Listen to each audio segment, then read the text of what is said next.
कोई माता की उम्मीदों पे न डाले पानी, जिंदगी भर तो हमें भेज के डाले पानी, जिंदगी भर तो हमें भेज के डाले पानी।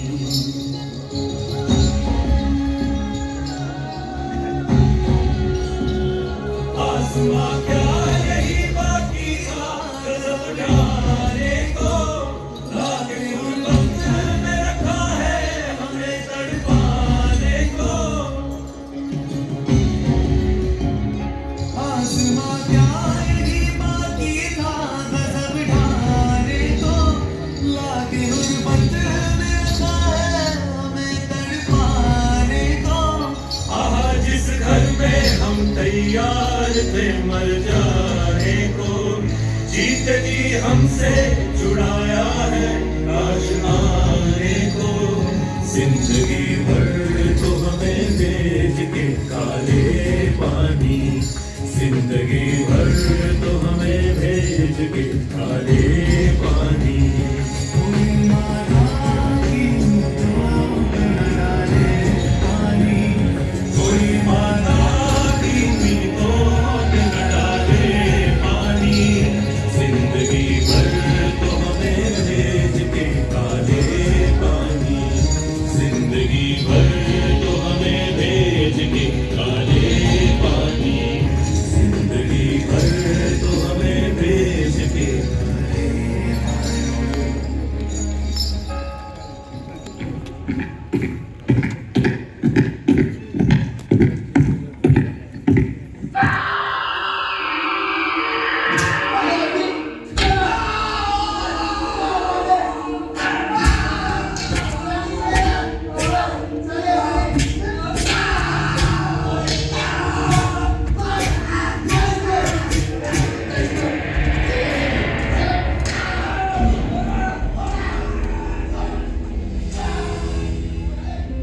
अब भी मौजूद है जुल्मों की निशानी लोगों, दरो दीवार पे लिखी है कहानी लोगों। कहां से शुरू करूं ये कहानी? जुल्म सितम की ये दास्तां, आजादी के परवानों की वीरता और त्याग की गाथा। मैं जो एक रूह हूं, आत्मा हूं, उन तमाम लोगों की जिन्होंने अपने खून पसीने से, अपने बलिदान से, जान की कुर्बानियों से इस मिट्टी के जर्रे जर्रे को आजादी का तीरथ बना दिया। मैं गवाह हूं उस जुल्म का जो यहां आदम के बेटों ने आदम के बेटों पर बेरहमी से ढाया। सदियों से मैं इसी जगह मौजूद हूं। मेरे सीने में दफन है वो सारी कहानियां जिन्होंने इन हरे भरे खूबसूरत टापुओं को वो खौफनाक नाम दिया, काला पानी।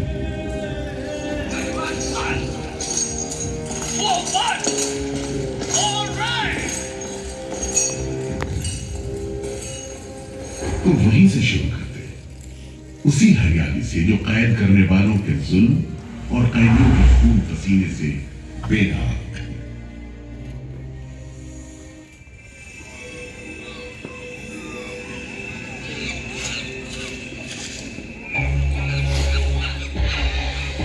कहते हैं अंडमान द्वीप समूह का नाम रामायण के प्रतापी वानर देवता अंडमान यानी हनुमान के नाम पर रखा गया था। पुराने जमाने से यह कहानी चली आती है कि जब राम ने लंका पर चढ़ाई करने की योजना बनाई थी तो पहले इन्हीं टापुओं से धावा मारने की सोची थी, लेकिन बाद में इरादा बदलकर धनुषकोटि से हमला किया। इतिहास और पुराण में अंडमान द्वीप समूह इसी सिलसिले में याद किया जाता रहा है। उधर दूसरी शताब्दी के रोमन भूगोल शास्त्री टॉमी ने इन टापुओं को दुनिया के पहले नक्शे में जगह दी और नाम रखा एग्डेमो, एक ग्रीक गॉड एगेमेम्नॉन के नाम पर, जो भाग्य का प्रतीक है। इन टापुओं की तरफ लोगों का आना शुरू हुआ। धर्म प्रचारक, लुटेरे, बागी, मल्ला, किस्मत आजमाने को निकले जहाजी, हर तरह के लोग यहां आते रहे। 18वीं सदी के अंत में ईस्ट इंडिया कंपनी ने इन टापुओं पर एक बस्ती कायम करने की कोशिश की और यहां लेफ्टिनेंट आर्चिबाल्ड ब्लेयर को भेजा, मगर यह कोशिश नाकाम रही और अगले 60-70 बरस तक किसी ने इन टापुओं की सुध नहीं ली।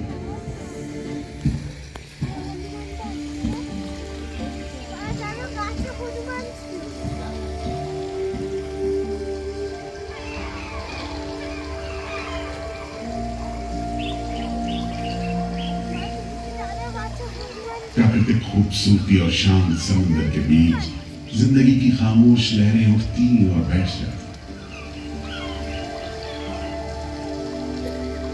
उगते सूरज के साथ पक्षी जागते और डूबते सूरज के साथ इन टापुओं पर जिंदगी सुकून से सो जाती।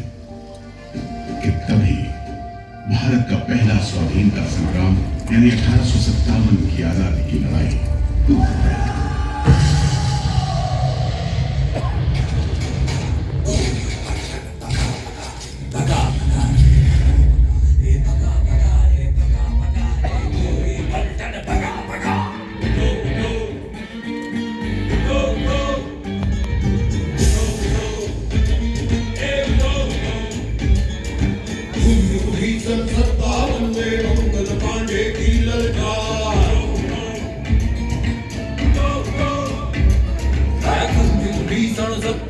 में मंगल पांडे की ललकार, क्या करो भारत छोड़ो जाओ अपने देश से बाहर। रानी झांसी तात्या तोपे, रानी झांसी तात्या तोपे, नानाजी दिल्ली दरबार।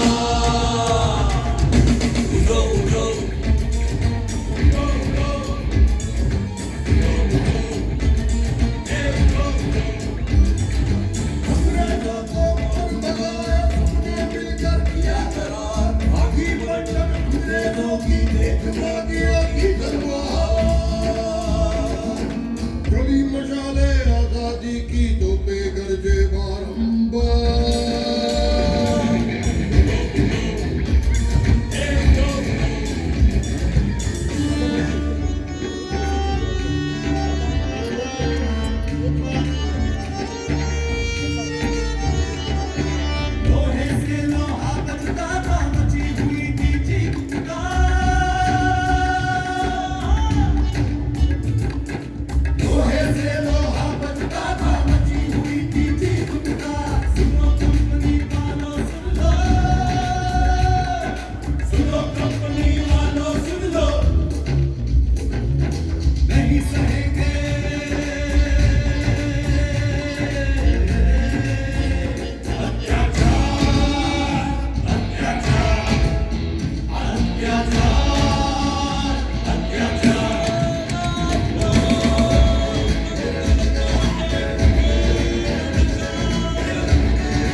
जल्द ही बगावत की लपटों की तपिश शाम पड़े अंडमान द्वीप समूह पर पड़ने वाली थी।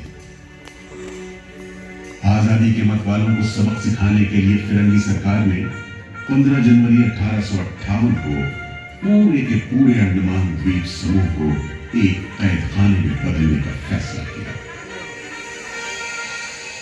His Excellency गवर्नर जनरल ने काउंसिल ने ये फैसला किया है कि अंडमान आइलैंड में कैदियों की एक बस्ती बनाई जाए। इसमें शुरू में ऐसे मुजरिम रखे जाएं जिन्हें बगावत और राजद्रोह और इससे ताल्लुक रखने वाले दूसरे अपराधियों के लिए कैद या देश निकालने की सजा दी गई हो। और इस तरह अंडमान द्वीप समूह की पुरानी खाड़ी का नाम लेफ्टिनेंट आर्चिबाल्ड ब्लेयर के नाम पर पोर्ट ब्लेयर रखकर मुजरिमों की बस्ती कायम की गई। सन 57 के वीरों के नक्शे कदम पर कुछ ही साल बाद अंडमान की धरती पर पैर रखे वहाबी आंदोलन के राजनीतिक बंदियों ने 1860 से 1872 के बीच बहुत से वहाबी आंदोलनकारी अंडमान भेजे गए। सरहदी सूबे का रहने वाला एक पठान शेर अली आफरीदी भी अंडमान में उस समय उम्र कैद की सजा काट रहा था और अंग्रेजों से बदला लेने के लिए मौके की तलाश में था।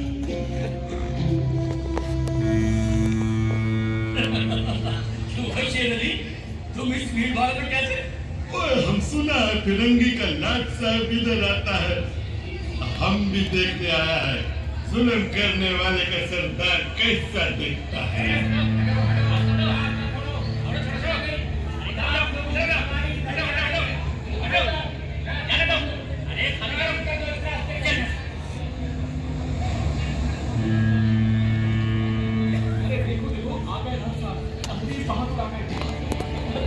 मिस्टर बर्ड, मैं सोचता हूँ कि इस खूबसूरती के बीच रहने के लिए प्रिजनर होना भी मैं एक्सेप्ट कर लेता। Yes, indeed. Just look how beautiful this place is. ये प्रिजनर लोग इस खूबसूरती को नहीं देखते, वरना इस टापू को प्रिजन नहीं स्वर्ग समझते। यस सर, आप ठीक कहते हैं। इधर आइए प्लीज। हम तुमको खत्म करने का फिरंगी के साथ हैवानी शुरू करता है, हम बर्दाश्त नहीं करेगा।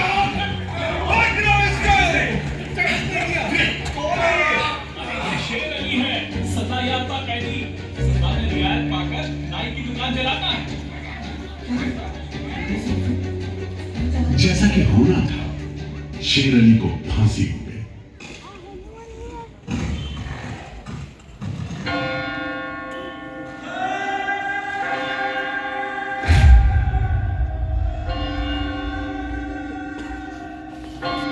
शायद इसी घटना का असर था कि ब्रिटिश सरकार ने कैदियों के साथ और भी कड़ाई बरतने के बारे में गंभीरता से सोचना शुरू किया।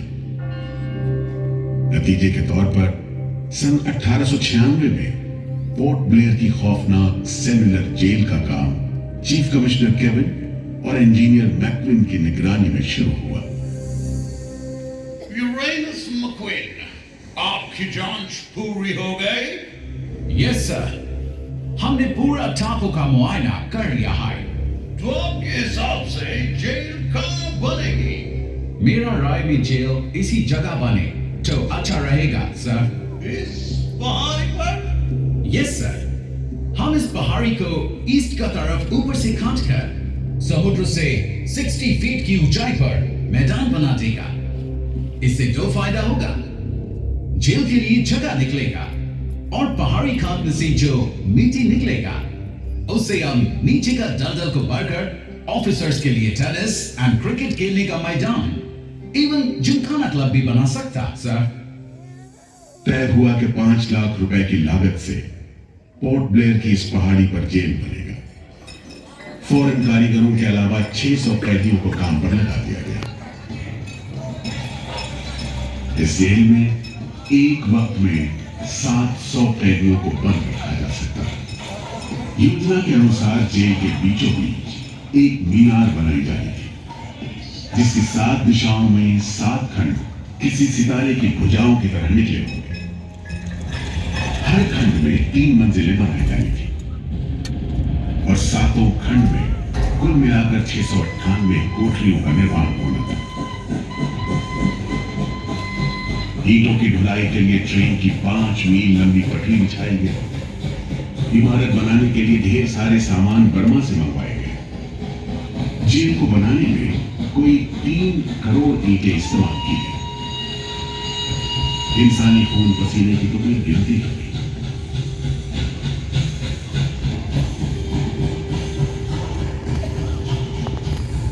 सुबह दोपहर शाम रात घोड़े चलते रहे और काम होता रहा।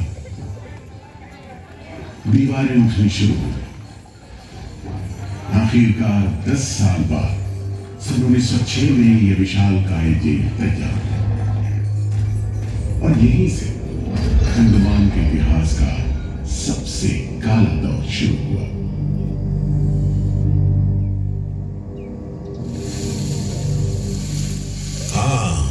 सच कहते हो। आज भी उस दौर को याद करके झुरझुरी सी हो जाती है।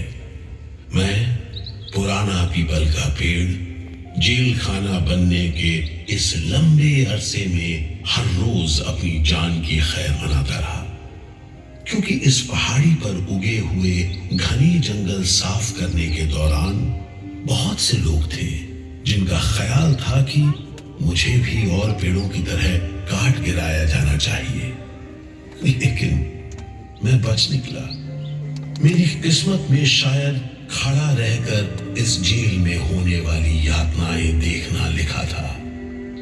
हर एक कैदी जेल के फाटक के भीतर आकर मेरी डालियों के नीचे से ही निकला है।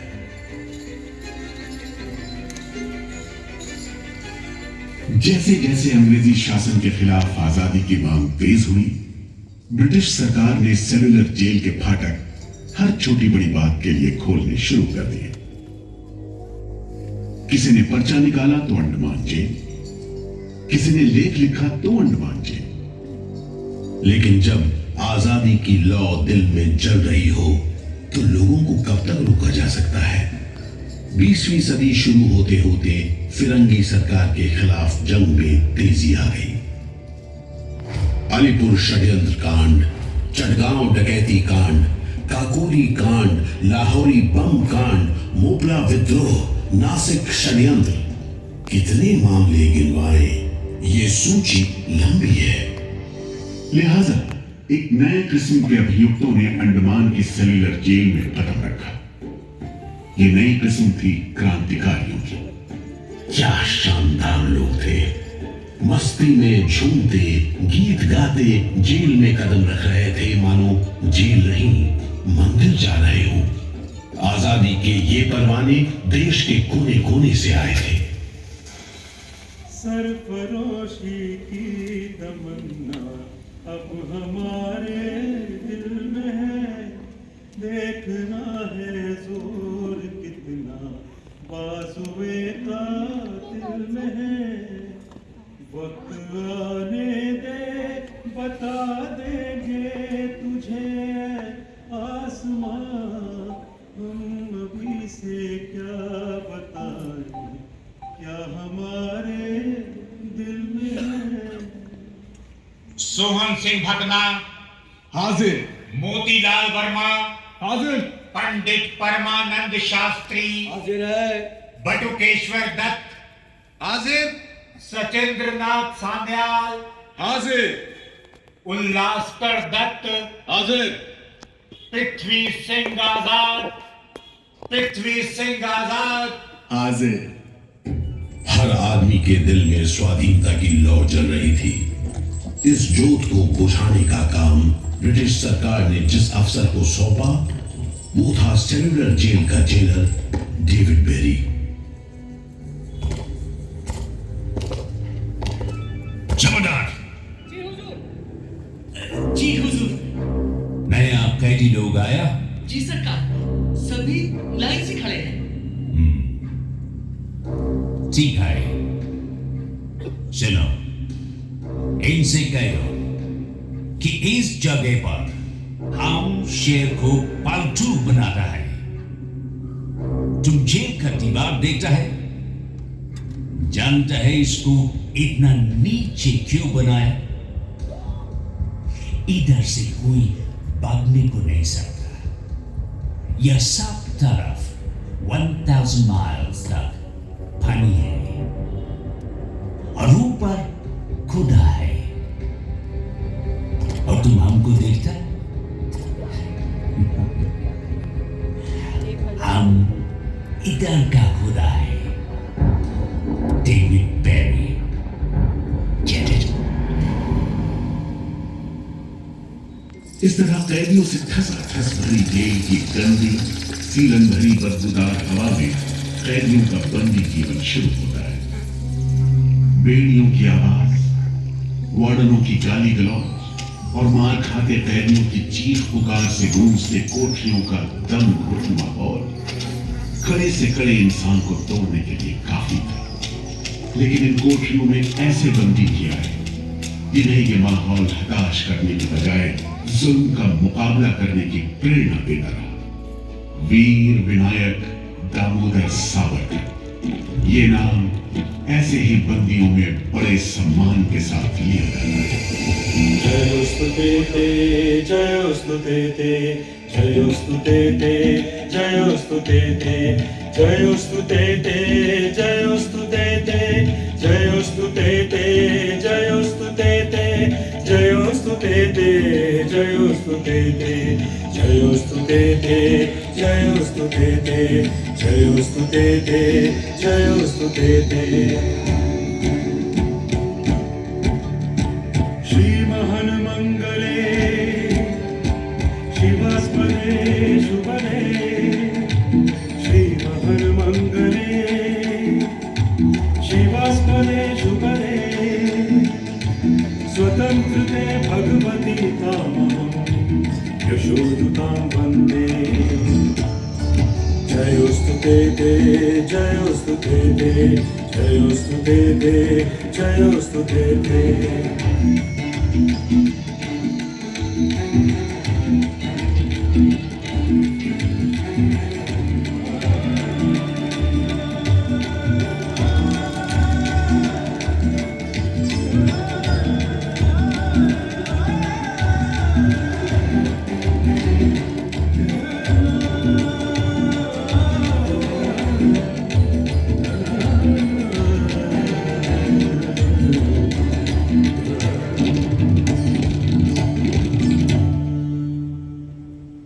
बेड़ियों में जकड़े वीर सावरकर जब सेल्यूलर जेल के अहाते में दाखिल हुए तो उनकी जंजीरों से जुड़े लोहे के पट्टे पर उनके जेल की मियाद खुदी हुई थी 50 बरस। 24 दिसंबर 1910 से 30 दिसंबर 1960 तक।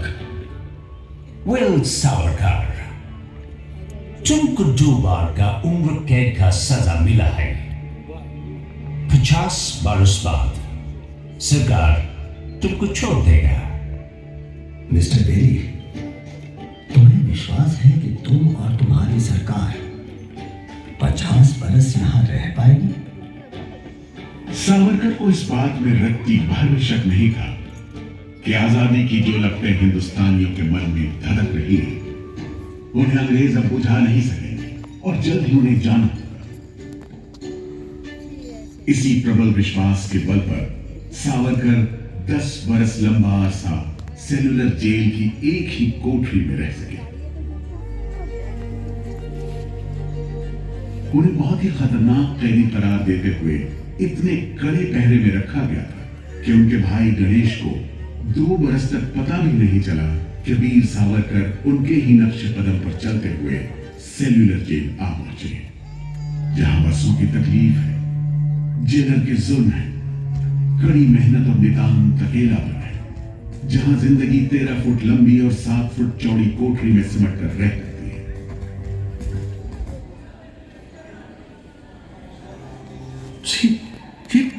ये कैसा कद्दी खाना है? चावल में कंकड़ है, सब्जी में रेत है और दाल में कीड़े। खाना क्या है? घास फूस है। बर्तन भी देखो कैसे टूटे फूटे, चंद से लाल और तेल से जुड़े हुए। सबसे ज्यादा कमी तो पानी की है। आज सुबह जब मैंने पानी मांगा, जमादार बोला दिन में 2 बार मिलेगा बस। अरे पीने लायक होता तो बात थी। इतनी बास मारता है कि नाक बंद करके पीना पड़ता है। इस खाने को कैसे खा सकते हैं? कैदियों को गाली देना या पीटना मामूली बात थी, चाहे वो खा रहे हों या काम कर रहे हों। और काम न सिर्फ मुश्किल था बल्कि उसका कोटा भी तय था। 7 में से 4 घंटों की कोठरियों में तेल निकालने के उपकरण लगे थे।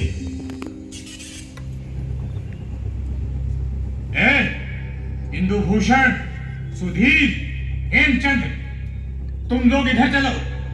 नारियल के बोरे उठाओ। हर बोरे में है 25 सेर नारियल।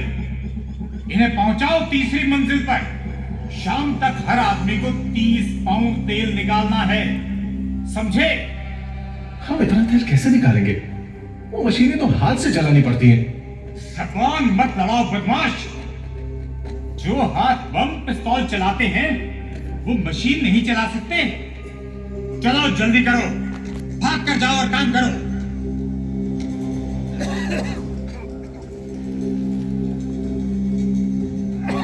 मेरा बात ध्यान से सुनो। जी हुजूर।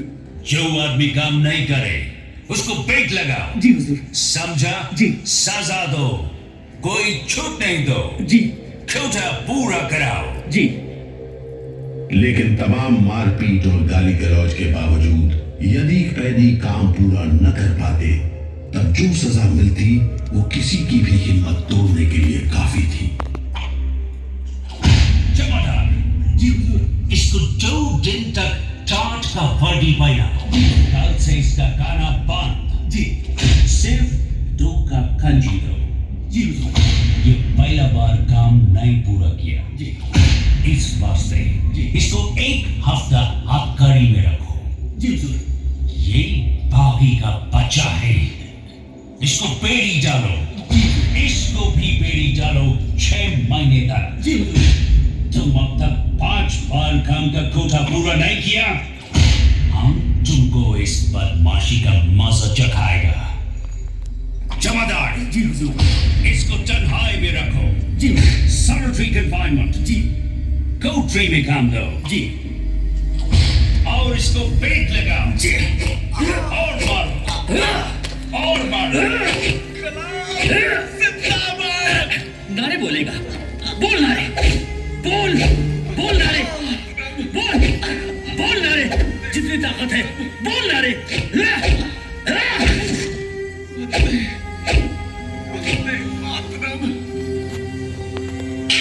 उल्हासकर दत्त ने इस सारी तकलीफ की दिल को छू देने वाली तस्वीर खींची है। हमारे गांव में तेल के लिए कोल्हू में बैल जोते जाते हैं, वो भी दिन में 10 से 12 सेर से ज्यादा तेल नहीं निकाल पाते। जेल में मुझे 2 और कैदियों के साथ बैल की जगह जोत दिया जाता था और हमें शाम तक 1 मन नारियल का तेल निकालने का काम सौंपा जाता। जमादार हमें दौड़ने पर मजबूर करते और रफ्तार धीमी होने पर कोड़े मारते। हर रोज न जाने हम कितनी बार लड़खड़ाते, गिरते और मार खाते, और ये सिलसिला निरंतर चलता रहा। हुजूर, ये काम करने से इनकार करता है। क्यों? क्यों काम नहीं करेगा?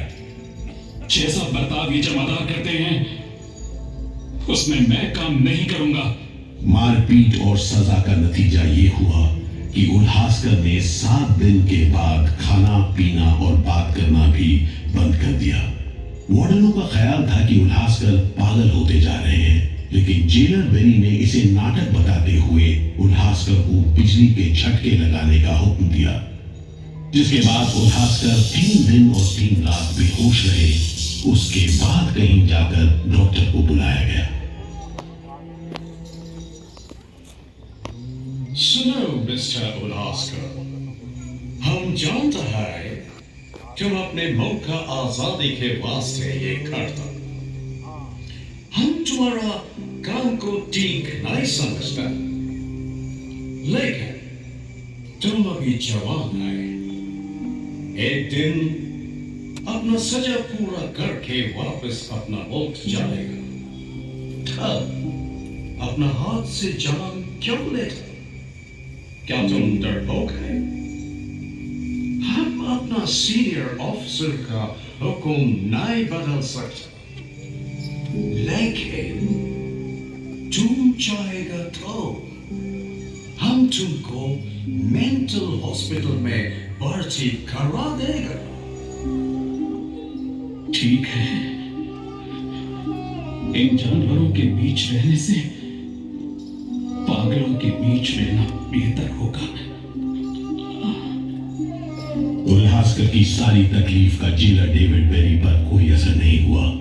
उल्हासकर के जाने के बाद बेरी ने वीर सावरकर को चढ़ाते हुए पूछा, क्यों सावरकर, तुम भी पागलपन का बहाना करेगा क्या? तुम्हारे बाद मिस्टर बेरी। अच्छा। हाँ, जिस तरह के अत्याचार तुम कर रहे हो उनसे कोई भी आदमी पागल हो सकता है। रहने दो ये सब बात सावरकर। तुम अच्छी तरह जानता है उल्लासकर पागल नहीं है, बहाना खाता है। मिस्टर बेरी, अगर तुम सोचते हो कि उल्लास बहाना कर रहा था तब तुम पहले ही पागल हो चुके हो। ये सब अत्याचार बंद करो, वरना हमारे पास स्ट्राइक के अलावा कोई रास्ता नहीं बचेगा। छूट नहीं, रियायत नहीं, तो काम नहीं, छूट नहीं, रियायत नहीं, तो काम नहीं, हमारी मांगे पूरी करो, पूरी करो। इन्कलाब जिंदाबाद, इन्कलाब जिंदाबाद। बंदियों को छोड़ दो, बंदियों को छोड़ दो। और इस तरह कैदियों ने अपना आखिरी हथियार इस्तेमाल करना शुरू किया। हड़तालों का एक लंबा सिलसिला चल पड़ा, मगर ऐसे मामलों से जेलर बेरी और उसके अमले के रवैये में कोई खास फर्क नहीं पड़ा। कुल मिलाकर सेलुलर जेल के कैदी तकलीफ और बदसलूकी के बीच अपने दिन गुजारते रहे।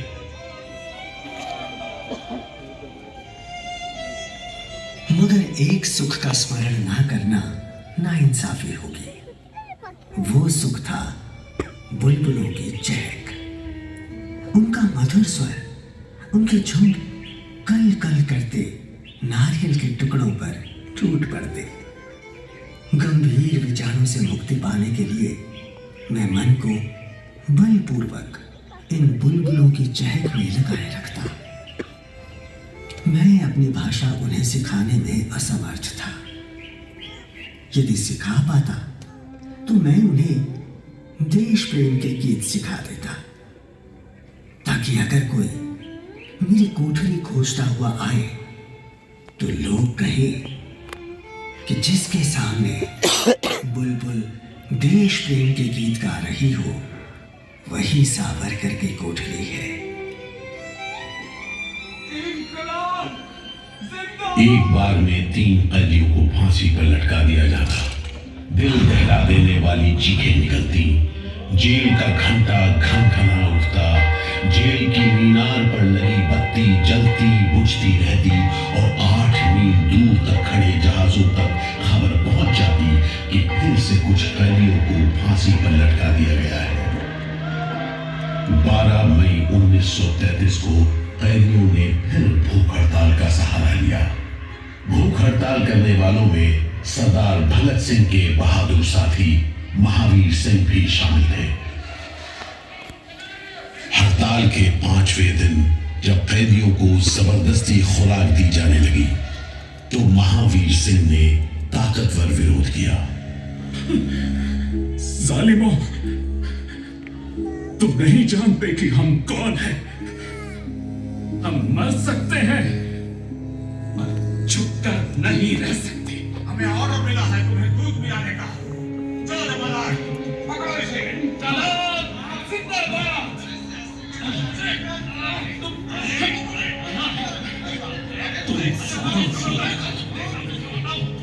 हम जबरदस्ती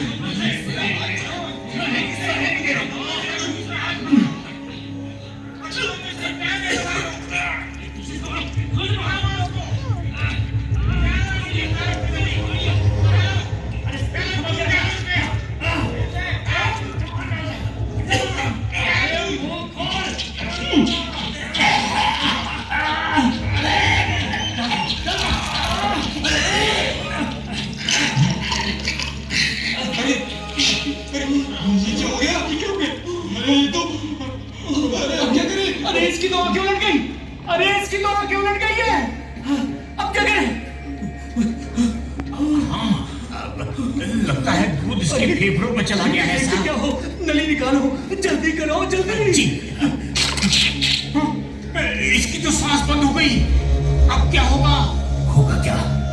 लाश को गुपचुप ठिकाने लगा दो, किसी को कानो कान खबर ना हो। मैं तो कहता हूँ साहब, इसकी लाश को बोरे में डालकर पत्थर से बांधकर समंदर में बहा दीजिए।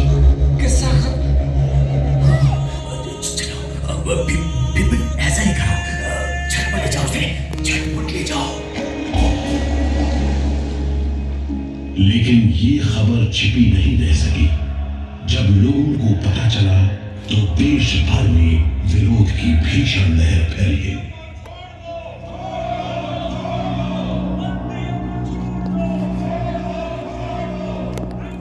और फिर 45 दिन बाद 26 जून 1933 को जेल अधिकारियों ने हथियार डाल दिए। लेकिन देश अभी भी गुलामी की जंजीरों में जकड़ा हुआ था। इन्हीं हालात में सन 1937 के संवैधानिक सुधार लागू किए गए और कांग्रेस ने अनेक प्रांतों में मंत्रिमंडल कायम किए। स्वाधीनता की तरफ बढ़ते कदमों में तेजी लाने के लिए अंडमान के सेलुलर जेल के बंदियों ने भी आवाज बुलंद की। बंदियों की रिहाई, स्वदेश वापसी और राजनीतिक बंदियों के लिए बेहतर सुविधाएं हासिल करने की मांग को लेकर 24 जुलाई 1937 को सेलुलर जेल के कैदियों ने सामूहिक अनशन शुरू किया।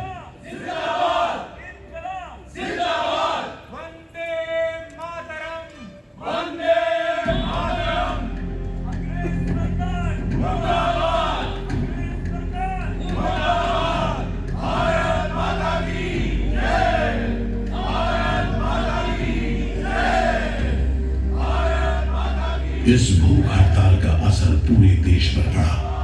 जगह जगह कैदियों के समर्थन में आंदोलन होने लगे।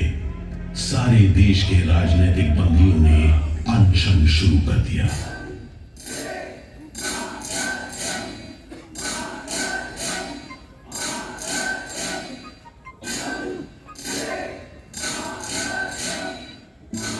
गुरुदेव रविंद्रनाथ ठाकुर और कांग्रेस की कार्यकारिणी की तरफ से जवाहरलाल नेहरू ने कैदियों से भूख हड़ताल समाप्त करने की अपील की और 28 अगस्त 1937 को गांधी जी ने सेलुलर जेल के बंदियों को तार से संदेश भेजा।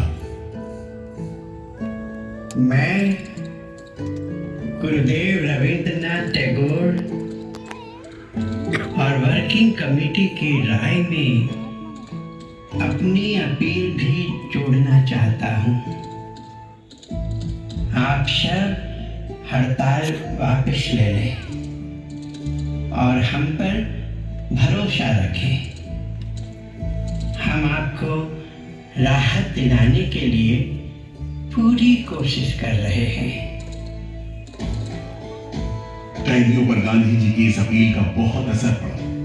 सभी कैदियों ने आपस में सलाह करने के बाद जवाब दिया। देशव्यापी अपील और आपके संदेश ने हमारे दिलों को छू लिया है। हम इस भरोसे पर भूख हड़ताल मुलतवी कर रहे हैं कि सारे देश ने हमारी मांगों और हमारे उद्देश्य को अपना बना लिया है। वंदे मातरम। 36 दिन के संघर्ष के बाद एक बार फिर बंदियों की जीत हुई। नतीजे के तौर पर सितंबर 1937 से सेलुलर जेल के कैदियों की स्वदेश वापसी शुरू हो गई। आखिरी जत्था जनवरी 1938 में रवाना हुआ और 80 साल बाद सेलुलर जेल राजनीतिक बंदियों से खाली हो गई और अंडमान द्वीप समूह के इतिहास का एक तकलीफ दौर खत्म हो गया।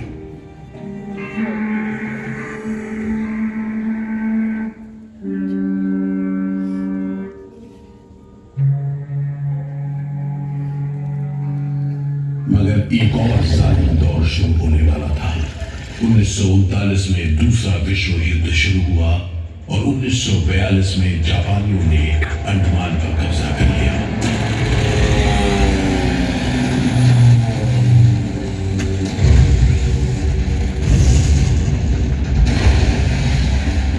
हालांकि अंडमान पर जापानियों का कब्जा सिर्फ 3 साल रहा, लेकिन इस अरसे में ही उन्होंने काफी जुल्म ढाए। हर आदमी उनकी नजर में अंग्रेजों का जासूस था। हर रोज खेतों से, दूर दराज के गांव देहात से दसियों लोग पकड़े जाते और मौत के घाट उतार दिए जाते। बहुत बहुत से लोग तो खाने की कमी के कारण जहाज पर लाद कर दूर समंदर में फेंक दिए गए।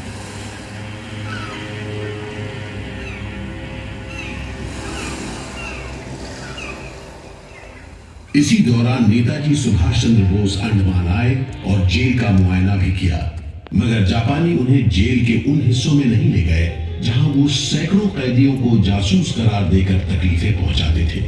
अपनी छोटी सी अंडमान यात्रा के दौरान नेताजी ने तिरंगा भी फहराया।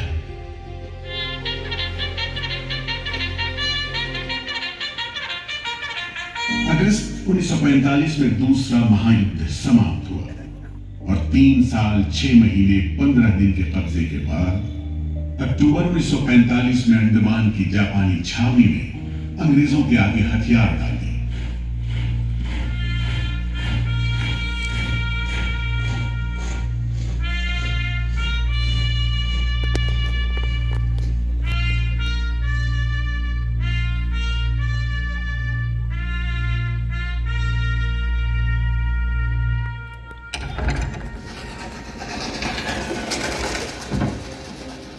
सेलुलर जेल के फाटक एक बार फिर खुले और कैदियों को रिहा कर दिया गया। इसके बाद 2 साल के अंदर अंदर भारत में ब्रिटिश सरकार का शासन खत्म हो गया।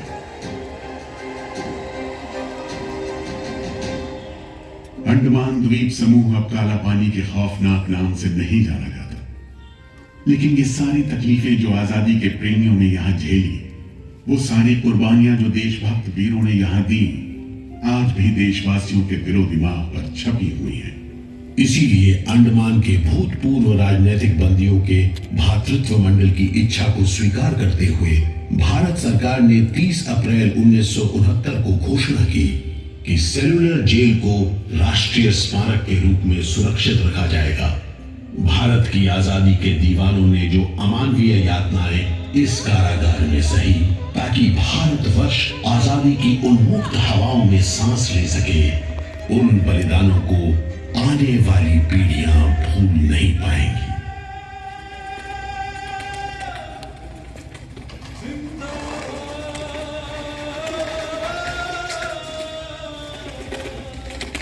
Thank you.